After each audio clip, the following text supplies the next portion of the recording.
Olá, boa noite para você. Moradores vizinhos ao Rio Doce, aqui em Minas e também no Espírito Santo, ainda sofrem com os efeitos da água contaminada por causa do rompimento da barragem de Fundão em novembro de 2015. Em alguns pontos, a água está imprópria para o consumo e até para a irrigação da lavoura. Um poço artesiano traz a água que seu Moacir usa para cozinhar, tomar banho e fazer a limpeza da casa. Ele mora em Governador Valadares, a 300 metros do Rio Doce. Pela distância que tem daqui do rio, aí não afetou. Eu acredito que aqui não afetou ainda não. Não é bem assim. Os efeitos do rompimento da barragem da mineradora Samarco foram pesquisados pelo Instituto de Biofísica Carlos Chagas Filho, na Universidade Federal do Rio de Janeiro. Os pesquisadores coletaram amostras de poços artesianos em propriedades rurais da região e analisaram aqui no laboratório da universidade. O resultado mostrou que o lençol freático também foi contaminado. Ou seja, em alguns pontos, a água subterrânea do Rio Doce está imprópria para o consumo humano e até mesmo para a irrigação das lavouras. À primeira vista, a água coletada parece inofensiva. Nesta outra amostra, já apresenta um tom terroso. O que não dá para perceber a olho nu são as altas concentrações de metais pesados. As amostras foram coletadas em Belo Oriente, Governador Valadares, em Minas Gerais e em Colatina, no Espírito Santo, a mais de 400 quilômetros de Mariana. Os níveis de ferro e manganês estão até 3 vezes acima do estabelecido pelo Conselho Nacional do Meio Ambiente. Esses metais são essenciais para o ser humano, mas em excesso podem danificar os rins, fígado e até provocar problemas neurológicos. O dano às pessoas, obviamente, vai ter que ser acompanhado a longo prazo, como também a própria recuperação do ecossistema. Um conjunto de comunidades que está abandonada pelas autoridades do nosso país. A pesquisa foi financiada pelo Greenpeace. A ONG concluiu o que já suspeitava. Será preciso muito mais tempo para recuperar o Rio Doce por completo.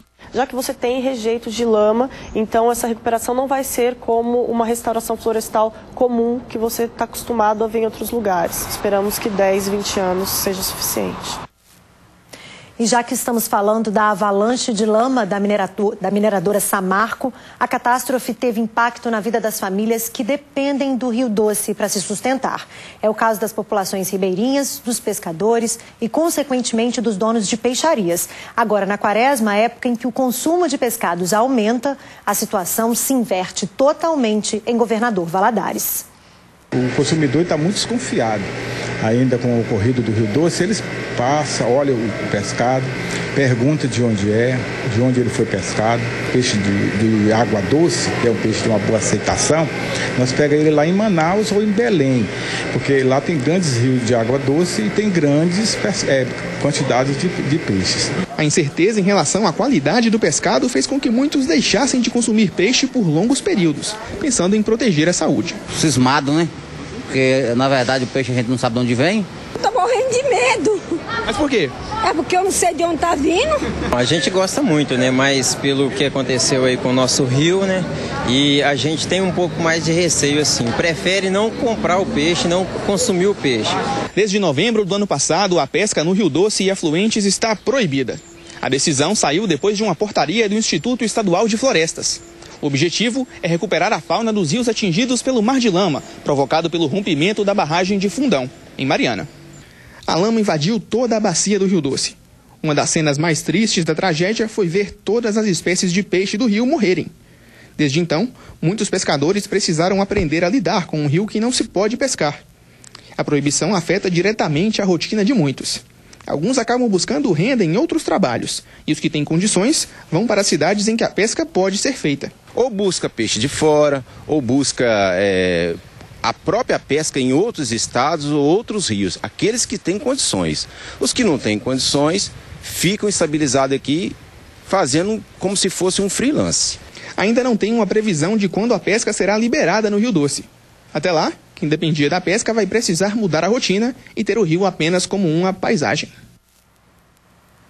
E o calor, hein? Pelo menos aqui na capital, hoje foi demais. Confira agora a previsão do tempo para esta quarta-feira em todo o estado.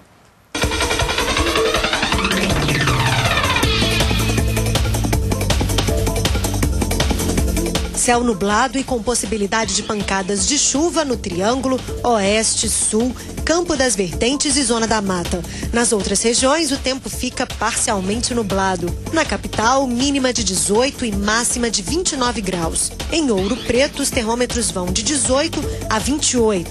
De 20 a 29 graus em Salinas. Variam entre 17 e 30 em Passos. E em Contagem, mínima de 20 e máxima de 30 graus.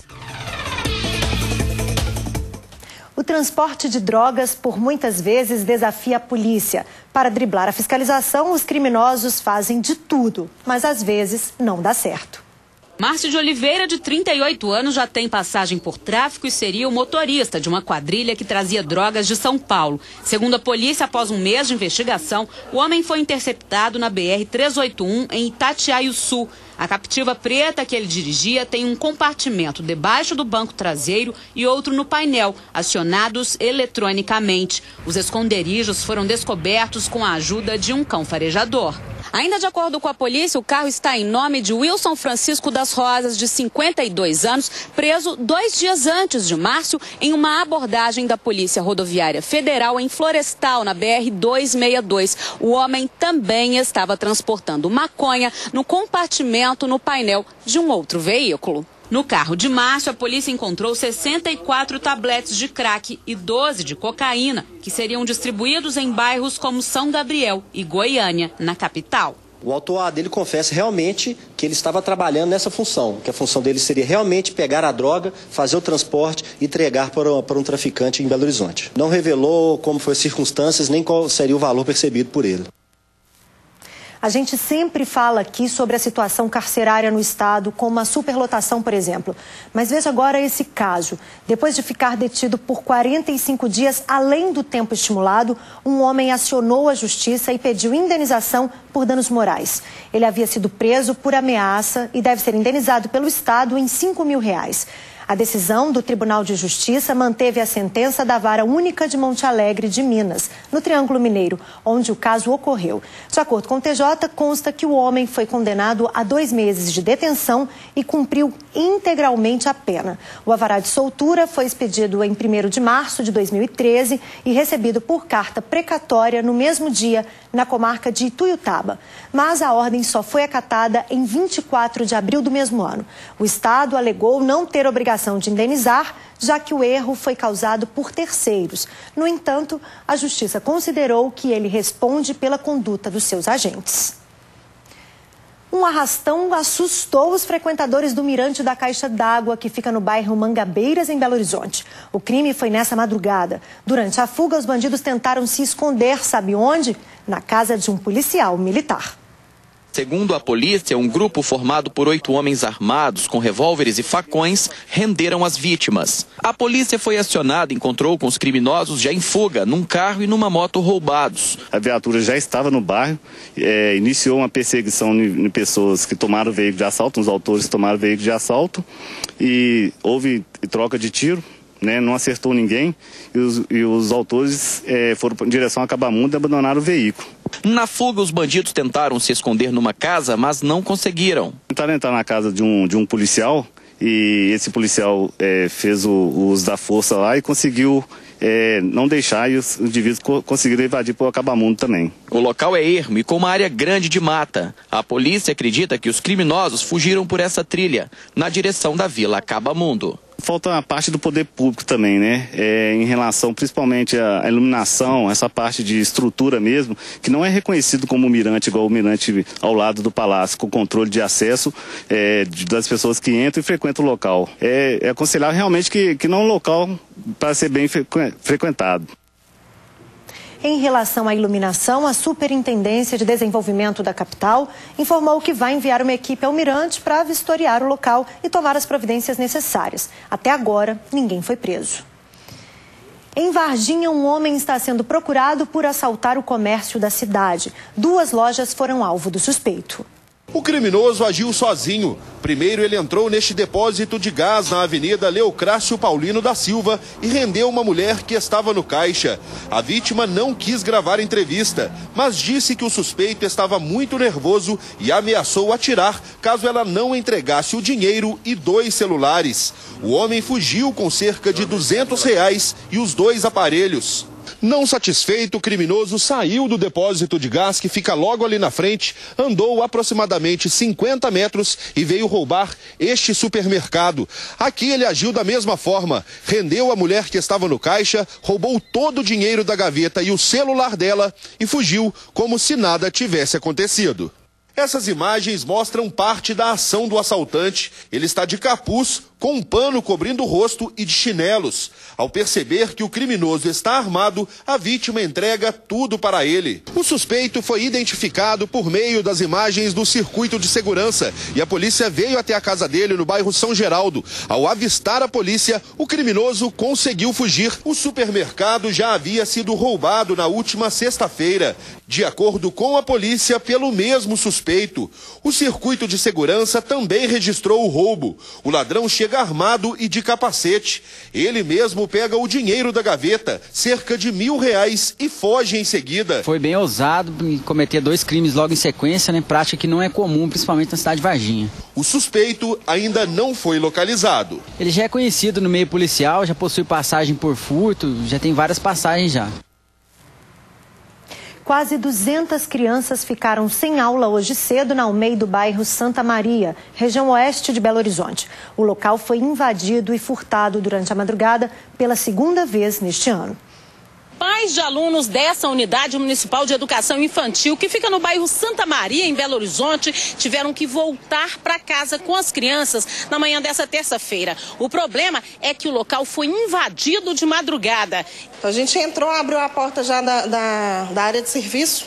Os armários todos abertos. A suspeita é de que os invasores entraram aqui pelos fundos da escola, pulando esse muro. Isso porque, olha só, foi deixado aqui no chão este brinquedo que serve de apoio para quem vai subir. Daqui, eles seguiram para aquela sala ali na lateral da UMEI. A informação da diretora é de que da última vez que a escola havia sido arrombada, os invasores entraram exatamente por ali. Aqui havia sido soldada uma peça que foi arrancada, o pedaço está aqui no chão, olha, e se abriu um buraco. Segundo a diretora, aí estavam guardados objetos que seriam entregues a um asilo nessa tarde pelas crianças, como parte de um trabalho pedagógico. Eles voltaram, já sabiam onde era o ponto frágil e entraram. Isso me leva a crer que quem esteve aqui hoje esteve na primeira visita do dia 21. Os vândalos conseguiram arrombar 2 portas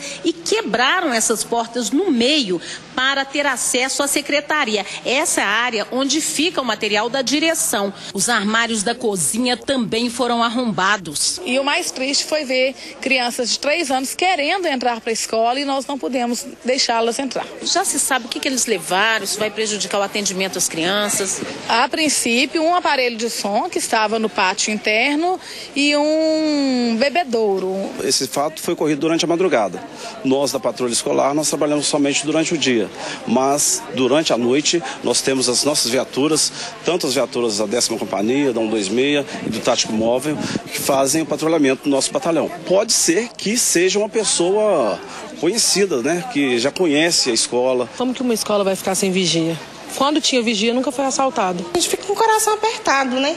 Porque os alunos necessitam estar aqui, né? Tem um sentimento de dor, na verdade, porque ninguém espera isso, ainda mais num ambiente municipal, né? Que é da comunidade. A Secretaria Municipal de Educação informou que vai contratar um vigilante. Até o momento, ninguém foi preso. Uma mulher atropela um idoso em Divinópolis, foge sem prestar assistência e, depois de muito tempo do acidente, afirma que saiu do local às pressas porque achava que ia ser assaltada pela vítima. Mas as imagens registradas por uma câmera de segurança mostram outra situação. As imagens são impressionantes. O idoso está lavando o carro na porta de casa. Veja que ele se agacha e segundos depois é atingido por um veículo em alta velocidade. O aposentado é jogado para o alto e arremessado a mais de 10 metros. A picape não para prestar socorro. A vítima consegue se levantar e pede ajuda a vizinhos. Seu altivo, de 64 anos, ainda se recupera dos ferimentos. Ele quebrou uma costela e sofreu várias escoriações pelo corpo. Eu achei que ia morrer, porque a hora que eu subi, eu falei, agora eu morro. Ela me bate de novo e vai passar por cima, né? Só Deus que ajudou, que eu pegou e jogou para frente, né? E caí de lado no passeio ali, ó. O acidente aconteceu na porta da casa dele, no bairro Vale do Sol, em Divinópolis. No detalhe da imagem, é possível ver que o carro que atropelou a vítima estava com um anúncio de vendas no para-brisas. Uma testemunha conseguiu anotar a placa e chamou a PM, que foi até a casa da dona da picape. O proprietário, que é marido dela, o senhor Fernando, informou que o veículo havia sido vendido há aproximadamente 45 dias e que ela não se encontrava mais no local. Um inquérito foi aberto para investigar o caso. A PM voltou até a casa da dona da picape e encontrou o veículo na garagem de um imóvel vizinho e que também pertence a ela. O carro estava amassado e ainda com o anúncio de venda. Depois da localização do carro, os filhos da motorista ligaram para ela, que prometeu se apresentar aqui na delegacia acompanhada de um advogado. Segundo a polícia militar, ela confirmou que estava na picape e disse que perdeu o controle da direção ao se assustar, porque pensou que seria assaltada pela vítima. A família da vítima está indignada. Eu acho que o lado humano dela, ela podia ter sido mais humana, falar, não, eu errei, eu vou sumir. Você está tratando com a vida, não é com qualquer coisa. E é de revoltar, né? De revoltar mesmo, ainda mais vendo essa imagem tão forte. Daqui a pouco, olha só essa imagem linda. Polvos de crochê ajudam na recuperação de bebês prematuros e deixam voluntários emocionados. A gente explica como funciona o projeto já já. Fique com a gente.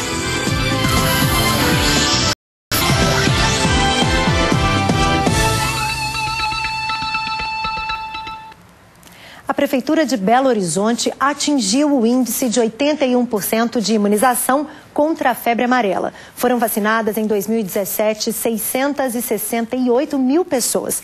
Quem ainda não se vacinou pode receber a dose em qualquer centro de saúde da cidade, de segunda a sexta-feira, das 9 da manhã às 5h30 da tarde. Lembrando que os postos extras, que têm horário ampliado, funcionam até o dia 13 de abril, quinta-feira. Os endereços estão na nossa página na internet, alterosa.com.br/JA. Depois disso, as equipes vão estar voltadas para a vacina contra a gripe. A campanha começa no dia 17. Os mais delicados estímulos podem significar muito para os bebês prematuros. É o que um projeto realizado por uma centena de artesãos tem feito em hospitais e maternidades de Belo Horizonte. Os voluntários ajudam os bebês a se sentirem mais seguros e confortáveis nas incubadoras por meio de uma ideia simples, eficiente e, por que não, fofa. São os polvos feitos de crochê. Cada polvo é pensado e feito com riqueza de detalhes. É muito mais do que uma peça de crochê. É a expressão do amor dessas mulheres pela arte e pelos bebês que vão receber os presentes. Isso fica nítido no colorido, no cuidado e no desejo delas de levar a alegria com os polvos. É um carinho, é um primeiro brinquedo, é o amor que a gente transmite no trabalho manual. E a gente nomeia todos os polvinhos, cada polvinho que sai do forno a gente coloca um nome, ele já vai chegar para a criança já com um nomezinho, um brinquedinho, um amigo, né? Elas se reúnem toda semana para fazer os polvos. A ideia partiu de mães que já tiveram filhos prematuros e que hoje são artesãs. E eu, como fui mãe de 2 bebês prematuros, eu senti exatamente na pele o que é ser, o que as mães passam nessa fase. E quão importante é a gente ter qualquer coisa que humanize todo o processo. E por que o polvo? A associação foi do tentáculo do polvo com o cordão umbilical. A ideia é entregar pelo menos 20 peças todo mês em hospitais de Belo Horizonte. O primeiro polvo de crochê feito pelo grupo foi entregue a um bebê da unidade neonatal da Santa Casa. O filho de Franciele agora tem mais uma companhia. sabendo que eu estou podendo, através do meu trabalho, do meu grupo de crocheteiras, trazer essa humanização, esse carinho para esses bebês. Eu fiquei muito emocionada, foi muito bonito. O projeto começou na Dinamarca em 2013. Lá, os pesquisadores observaram que os bebês que ficavam em contato com os polvos nas incubadoras tinham batimentos cardíacos mais regulares, respiração melhor e níveis mais altos de oxigenação no sangue.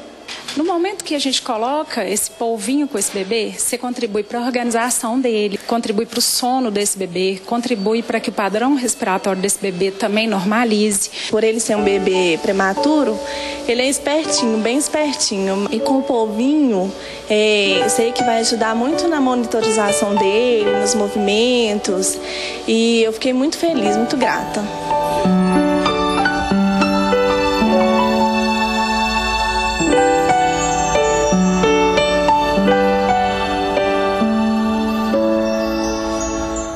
As informações sobre o projeto estão no site mimoteca.com.br. Chegamos ao fim desta edição, mas te espero amanhã de novo a partir das 7h20. Enquanto isso, passe lá nas nossas redes sociais e continue com a gente. Boa noite para você e até amanhã.